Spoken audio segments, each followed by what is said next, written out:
Berikut kita akan masuk ke sesi tanya jawab dengan Bu Lina. Jelaskan sejak kapan, oleh siapa, dan di manakah Balisu dibangun dan didirikan.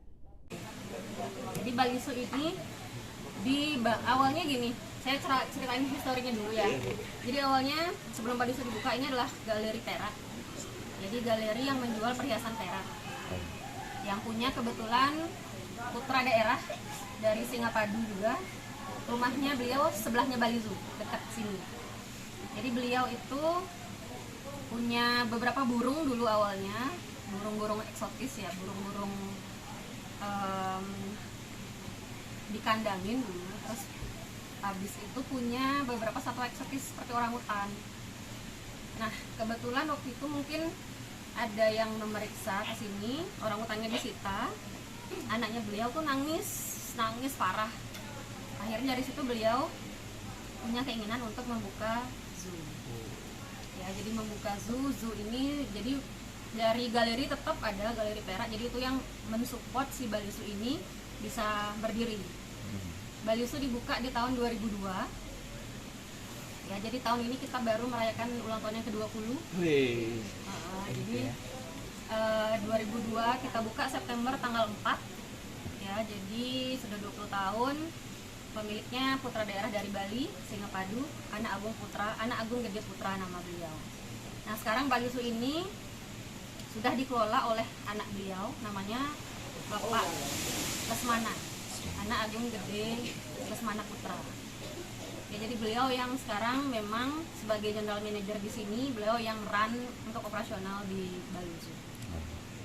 Dan untuk jenis satwanya ini kita punya sekitar 650 spesies dengan 65 jenis spesies dengan 450 individu kurang lebih ya. Untuk Balisu sendiri kita pengunjungnya itu dari lokal Bali, domestik, kemudian foreigners atau turis asing juga. Untuk pertanyaan keempat, siapakah pemegang saham Balisu? Berarti yang pemegang sahamnya tadi yang putra daerah itu ya, Bu? Ya, yang punya, yang ownernya langsung. Jadi ini swasta ya, bukan negeri, bukan dari pemerintah. Ketiga, apakah tujuannya Balisu dibangun atau dibuat? Balisu didirikan berketujuan untuk konservasi, rekreasi, edukasi, dan juga animal welfare.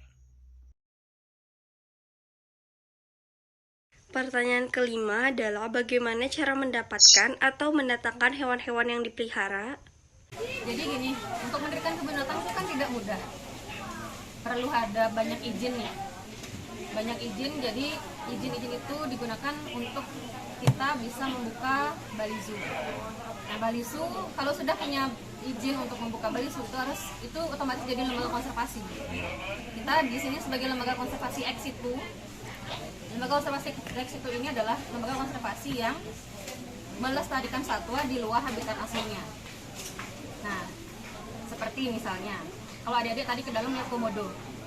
Komodo aslinya dari mana? NTT. Nah, habitatnya di Pulau Komodo, benar. Itu kita Pulau Komodo itu kan di luar Bali. Jadi kita komodonya ada di sini, otomatis kan dia tidak ada di habitat asli. Jadi itu di luar habitat asli, itu namanya konservasi ex situ. Jadi kita melestarikan satwa di luar habitat asli. Kalau yang Pulau Komodo itu namanya lembaga konservasi in situ. Jadi lembaga konservasi yang memang menangkarkan atau melestarikan satwa yang memang aslinya dari sana. Gitu. Nah, untuk satwa-satwa yang didapatkan ini, karena di Indonesia itu kan ada banyak lembaga konservasi dan kita biasanya tergabung di PKBSI, namanya Persatuan Kebun Binatang se-Indonesia. Itu banyak sekali ada lembaga konservasi yang ada di sana. Caranya kita dapat satwa itu yang pertama dengan barter dengan lembaga konservasi yang lain. Misalnya kita punya satwa siamang di sini, terus kita pengen satwa apa gitu, misalnya anggapan burung kasuari gitu misalnya. Jadi kita bisa kontak-kontakan dengan lembaga konservasi yang punya surplus kasuari. Nah, saya punya surplus siamang nih. Surplus itu artinya satwa yang jumlahnya lebih. Saya punya siamang nih, saya mau tukar sama kasuari, bisa apa enggak? Oh iya, bisa. Kerjasamalah kita sama lembaga konservasi yang lain. Itu jadi barter. Kalau tidak barter, biasanya kita beli. Ya, tapi beli pun itu semua harus ada izin dari pemerintah daerah, dari BKSDA Bali, terus nanti bersurat bisa ke luar negeri atau bisa di area Indonesia. Jadi kalau tidak barter kita biasanya beli, dan itu biasanya terjadi di lembaga konservasi yang lain. Pertanyaan yang keenam yaitu, berapakah jumlah spesies binatang yang dipelihara di Bali Zoo? Sekitar 65 spesies, 65 spesies. dengan individu sekitar 450. Untuk pertanyaan ketujuh, berapakah biaya untuk penyediaan pakan dan kesehatan terhadap seluruh satwa di Bali Zoo? Kalau biaya pakan pasti lumayan banyak ya. Saya tidak bisa ngasih brok totalnya segini, cuman adik-adik bisa membayangkan satu gajah itu makannya sekitar 250 kilo per hari. Jadi ada rumput gajah, ada buah-buahan, kemudian ada daun-daunan. Satu hari satu gajah 250 kilo. Anggapan satu gajah dengan biaya satu gajah pakannya 1 juta. Kita di sini punya 13 gajah dewasa, jadi adik-adik tinggal kalikan satu harinya aja. Itu gajah saja, belum lagi satwa yang lain ya, kayak harimau, singa, satwa yang lain juga. Jadi kurang lebih lumayan. Lumayan banyak. Jadi saya nggak bisa ngasih total ini segini karena saya memang bukan di akunting ya. Jadi yang tahu itu akunting.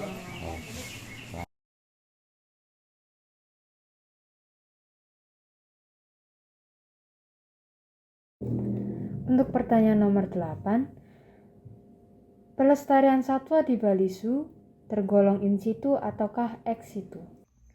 Untuk pelestarian satwa di Bali Zoo termasuk ex situ karena usaha pelestariannya dilakukan di luar habitat seperti komodo yang disebutkan oleh Bu Lina. Nomor 9, hewan apakah yang paling rentan terhadap penyakit atau mudah sakit? Bagaimana cara pencegahan dan perawatannya? Paling rentan kena penyakit,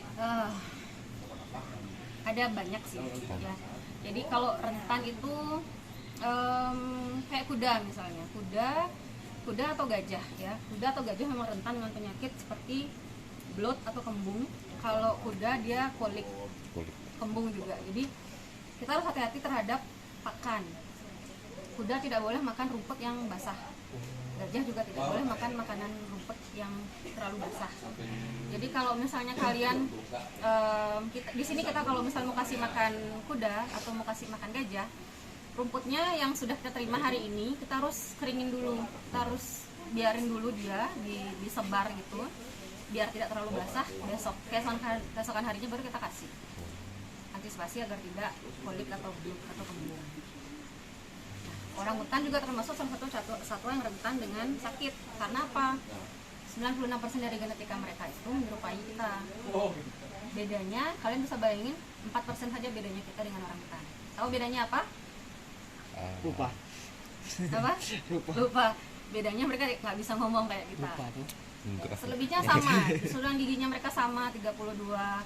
Punya jari 5, punya kaki, tangan yang fungsinya sama dengan kita, cuman mereka lebih tua dan mereka tidak bisa ngomong.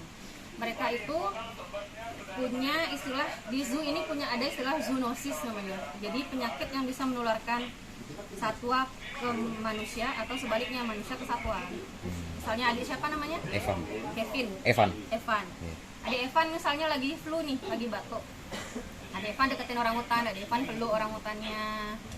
Terus ada kemungkinan si orang hutan bisa flu sama batuk. Namanya zoonosis. Ya.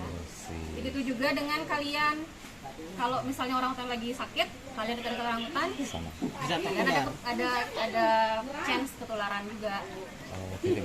Jadi yang rentan sakit ada memang beberapa jenis spesies yang rentan sakit.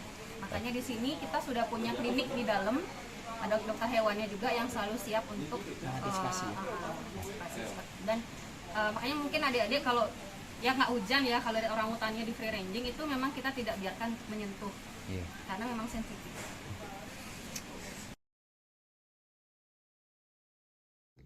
Untuk pertanyaan 11, binatang apakah yang terfavorit hingga saat ini? Favorit kan relatif ya, ada yang ya adik siapa namanya? Kevin, Bu. Adik Kevin. Nah, sukanya apa? Harimau, Bu. Harimau. Kalau adik Evan? Gajah. Gajah. Itu kan beda-beda. Cuman yang anggapan top berapa ya gitu ya. Kalau dari research ya, kebanyakan tamu tuh suka sama satwa yang warnanya cantik. Misalnya zebra atau burung itu suka. Zebra kan loreng-loreng unik kan. Burung misalnya merak cantik. Yang kedua ukuran gajah besar. Ada pasti banyak yang suka sama gajah. Harimau bagus juga, keren, gagah. Nah, beda-beda. Jadi kalau misalnya dilihat dari favorit orang itu ya satwa besar, warnanya cantik. Satwa yang bisa menggenggam sambil makan itu juga tamu biasanya suka. Seperti orangutan, ya itu juga suka. Atau satwa yang berbulu halus kayaknya yang bisa dipet atau dipegang itu juga banyak tamu yang suka. Untuk nomor 12, bagaimanakah pengembangan balisu untuk tahun-tahun yang akan datang? Tadi adik sudah dapat ke dalam? Sedikit. Di dalam kan itu masih yang kandang, jeruji kandang gitu. Di sini kita balisu kita mau improve lagi, jadi kita nggak berhenti improve. Project kita terakhir yang savana, yang mungkin ada bisa lihat, ada hyena, ada ostrich ya. Jadi kita buat yang lebih open, lebih area lebih besar untuk kesejahteraan satwa juga sih nantinya. Nah, untuk kedepannya nanti dalam waktu dekat, tahun depan mungkin ya, kita ada project rainforest namanya. Jadi rainforest itu kita akan menyiapkan beberapa satwa yang memang hidup di habitat hutan hujan tropis. Di mana aja hutan hujan tropis? Ayo. Kalimantan. Kalimantan. Lagi? Amazon. Gimana? Amazon, benar. Jadi kita akan mengadaptasi habitat dari hutan hujan tropis sendiri ya. Jadi satwa-satwanya mungkin nanti yang berhubungan sama Amazon, Amerika Selatan kan memang banyak hutan tropis, kemudian Kalimantan, ya, Sumatera mungkin. Itu yang nanti akan kita coba aplikasikan di sini. Jadi kita akan buat enclosure atau exhibit yang mungkin lebih besar, yang tidak terlalu banyak jeruji atau trial. Jadi dengan support adik-adik sudah berkunjung ke sini, itu juga sudah membantu kami untuk ini. Jadi kita mau membuka paradigma orang-orang kalau zoo itu tidak hanya kebun binatang yang cuman ada satwa, ada jeruji, ada satwa, ada jeruji. Enggak. Jadi kita sudah juga banyak melakukan program konservasi. Kita juga beberapa kali merilis satwa ke habitat aslinya. Ya, yang proyek yang terakhir yang kita rilis owa Jawa ke Jawa Barat di Ciwidey. Jadi kita rilis owa Jawa ke sana kerjasama dengan salah satu NGO di situ yang memang sudah ahlinya di sana. Jadi kita kerjasama sama mereka. Gitu. Jadi kita pengen adik-adik nih, wah ke zoo cuma lihat satwa di kerangkeng aja, di di nggak bisa kemana-mana segala macam. Jadi kita coba merubah paradigma seperti itu. Kita coba buat yang lebih open, yang lebih besar. Dan saya juga pengen share sama adik-adik peranan zoo itu bukan hanya untuk jadi tempat display ya, tapi zoo itu juga buat riset juga. Jadi banyak peneliti juga kadang kesini riset tentang satwa, bisa juga buat tempat edukasi ya. Jadi adik-adik kalau tidak ada zoo, adik-adik kan nggak tahu nanti kedepannya bisa lihat gajah lagi nggak ya, karena sekarang untuk cari habitat asli itu kayaknya agak susah. Dimana lagi nyari habitat asli? Kalau kalian misalnya ke Sumatera, misalnya habitat asli gajah sudah jadi pemukiman, sudah jadi jadi perkebunan segala macam. Makanya fungsinya zoo itu ya memang melestarikan ya. Kadang memang ada satwa yang memang dia breeding programnya bagus ya, jadi beranak pinak. Nah itu fungsinya apa? Untuk melestarikan ya, karena kan kadang bawa ke alam liar, habitat aslinya alam liarnya di mana gitu ya. Jadi kita berusaha untuk kedepannya ya, mungkin nanti adik Kevin, adik Evan punya istri, punya anak, nanti main ke Bali Zoo yuk, bisa lihat satwa-satwa ini. Jadi kita masih ada satwa-satwa yang bisa dilihat oleh anak cucu kita nanti ke depannya. Itu fungsi dari zoo sebenarnya.